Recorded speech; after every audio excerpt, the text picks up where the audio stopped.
Good evening. My name is John Hamilton. I have the great pleasure of being here with one of the, I would say, legendary figures of Bear Valley history, Phil Davis. Hey, good to be here. Hey, thank you very much. Now, one of the things is I want to thank Mark Phillips for preparing some of the questions for this little interview. And I guess now, going back in some of the early days, what brought you to Bear Valley? I was in Alta, Utah when I first heard about Bear Valley from Chuck Winton, who was a guest at the lodge, and he was one of the first investors here. He brought these pictures of this place called Bear Valley. There were no lifts here yet or anything. He was telling me what a great place it was, but at the time my girlfriend and I were going to buy a piece of property in Alta. And we had these great plans and we were drawing pictures of this house we were going to build. And Chuck was telling me about this snowbound community in Bear Valley and how unique it was, and didn't really think much of it till later. The next summer, Tito, who was the food and beverage manager, the chef at the Rustler Lodge there at Alta, called me up. But I'd just come back from Australia skiing there in the summer, and he said, "I got this lodge in Bear Valley."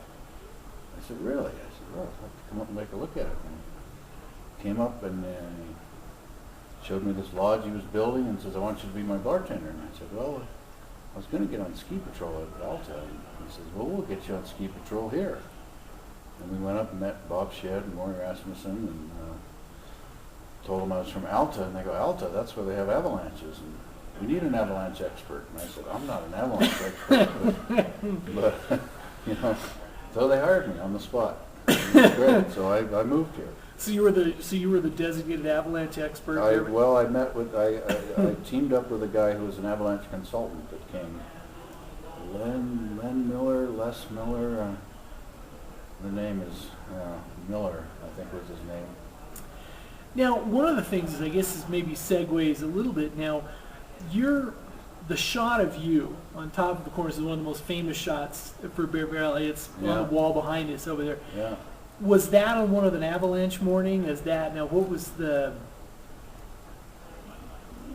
Well, it was a photo mission. We were out there with Jeff Puccinelli, who was a photographer for the ski area at the time, and the avalanche control had been done. Right. But it was still early in the morning and nobody was really there, and we went out the West Ridge because it's very spectacular out there. Yeah. And we took That's a a great lot shot. of pictures that day, and that picture, actually the Club Med used that picture back in the late 60s. So that was one of the recruiting pieces for some of the. Well, it was in a magazine article. It was actually in Time magazine when Time magazine did an article on Bear Valley being the first Club Med in America, and you can find that article online, but that picture isn't in it. But it was in the original Time magazine, yeah. And I wish I had a copy of that. I'm sure you can probably find it somewhere. Yeah. And I guess what was it like to be, part of that first group of ski patrol guys? Oh, it was great. I mean, it was just a great crew of, Bob Shedd was from Heavenly Valley. He came over here from there, and his son Dick was on the patrol. And then a friend of mine showed up from Australia, Greg Clutton, who Australia Street is one of the runs there, got named after him. That was a lot of fun. We had this little thing that we pulled down that was like a sled, but it was a groomer. It was this roller thing of slats that got called Australia Street after Greg went bombing down this thing in powder, trying to pack a thing about 3 feet, 4 feet wide behind him. With some contraption that. So you were the grooming crew as well. Well, sure. We used to ski pack. We used to just march down these runs with our skis, Yeah. And that's not done much anymore. But we used to have a packing crew who would work for a lift ticket in the morning, and we'd go out with them. Now, this kind of veers off some of our questions a little bit, but as far as like when they held the nationals here, were were you part of that packing crew doing all that stuff as well? Yeah, and they brought in some, what do you call them, Army The National Guard. Really, to help They pack brought that? in the National Really? Guard to help boot pack that thing. That thing was it was just so deep. We had a lot of snow that year.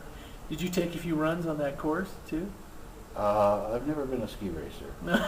I'm the guy, I like to go out and ski the fresh powder. I'm a fresh snow skier. I've never been a racer. All right. Mark's the racer guy in this town. Now, I guess what would some of the, I guess if you're looking at some high points, you know, from being a pro patrol in that first crew, what are some of the high points that stick out? Well, some of the searches we did. I skied all the way to the river one time with Spider Savage. Wow. And came out in a helicopter looking for somebody that they found somewhere else. And they found him on the home run. He'd spent the night out. And the next morning we organized this search, and we had the Pro-Am there at the time. And we had all these people. And Bob Shedd said, let's just get everybody we can and just go in every direction, try to find this guy, because it was a beautiful morning, but there was a storm forecast. Yeah. So we wanted to Yeah. maximize our time, and I picked Spider and a couple other of the hot racers, and we went down into Grouse Canyon and all the way down into to the river. Now, And the could you show them helicopter up a picked little us bit up. since it was your home turf? Could you? Well, I wasn't trying to do that. We were just trying to search No, I as understood. as much country as we could. Now, what would be some of the differences between a patroller in the '60s and now? I mean, what would you say some of the differences? Well, I think there's a lot more concern with the legal end of it. Understood. Yeah. I think there's a lot more documentation of what you do every day. There's standard operating procedures. I mean, they write a novel about every piece of bamboo they put out these days. And you know, we used to put out markers and bamboos and signs Right. as we felt needed. And if one blew over or something and got buried, then maybe, you know, but now one blows over and they go back on their report and it, oh, gee, there isn't one there, you know, and they'll there's a lot more paperwork. But that probably took some of the fun out of it a little bit, huh? Yeah. I think we had a good time. Now, what are some of your favorite runs? I mean, what do you, I know you still are up there skiing a lot, or what? I ski home a lot. I ski to my house. Okay. Every day I ski. So there are some places, Secret Grove and stuff, on the home run side that I really like. The zones in Grouse Valley, Blue Zone, one of my favorites.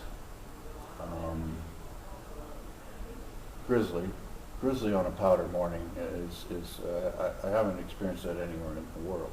Anywhere. Anywhere. So, I mean, Grizzly because Grizzly they leave it shut during a storm because the visibility is low. There aren't so many trees down there. Right. It's really hard to be oriented to where you are. So when the visibility goes bad, they close Grizzly, sometimes for 3 or 4 days. And then if the storm breaks and it's a bluebird morning and they get their avalanche control done, to be at that rope when they drop the rope, it's kind of like the old movies of the Oklahoma Land Rush where everybody just takes off. It's great. So you think that's one of the things that makes Bear Valley unique as far as it a is. run? The morning freshies on the Grizz are unique. I don't know that most places you're riding up the lift to get to the snow. Right, so it's a perspective thing too. Whereas the Grizz thing, yeah. it's just pristine, and Yeah. you hit it and you find your untracked line all the way to the bottom, and it's Which you pretty- haven't pretty even seen, which you exciting haven't stuff. even been able to see it on the lift up. right. So it's fresh. One of my fresh. best times on the Grizz, we had finished our avalanche control. I was with another patroller, Mike Curtin, back in the day, and John Claude Keeley was skiing on the mountain. He was here for the Pro-Am. And Keeley and his whole entourage pull up, and we were about to open the West Ridge, and I was going to open the whole sign line. It was still all closed. And Keeley shows up, so I call Bob Shedd. I go, hey, Keeley's just showed up here, and we haven't opened this yet. And he goes, well, you better take him down there and check it out one more time before we open it. So Mike Curtin and I got to ski with John Claude Keeley in Grizzly, untracked. That was quite an experience. Very cool. I got to ride the lift with him a couple times because we did leave it close, a few more runs, A actually. few more runs, yeah. We had to make sure it was safe. Yeah. And you felt he probably had enough skills that he could be okay? Yeah, I think he was, Yeah. He enjoyed it. He thoroughly enjoyed it. He said that was one of the best experiences. And he knew another powder friend of mine, Bob Chamberlain, who was the first photographer here before Jeff Puccinelli was a photographer. And he had just been in Highlands Bowl in Aspen with my friend Bob Chamberlain. And he commented when we were skiing, he says, "You ski like this guy in Aspen that I know, Bob Chamberlain." I go, "Yeah." Bob and I are good friends. We've done a lot of skiing together. Yeah. Very cool. Hey, I was, I think, we mentioned this before we started it, says there's not too many times that I wish I was older, but I think that looking back on it from some of the stories like this and everything else, is you guys, you're at the right place at the right time in a lot of ways, huh? Well, no one had lived up here in the winter prior to the first winter I lived up here. It was a summer place Right. until Resorvis built this resort, managed to get the Caltrans to build a highway all the way up here, managed to get PG&E to bring the power all the way up here.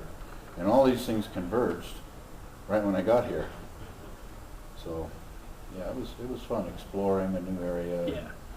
figuring out where to ski and figuring out how to ski, for instance, the home run. There was no way to ski down.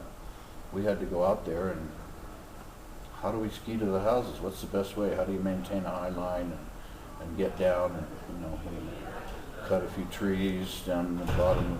There's one gully that's now Lunch Run, but we sort of pioneered all that area.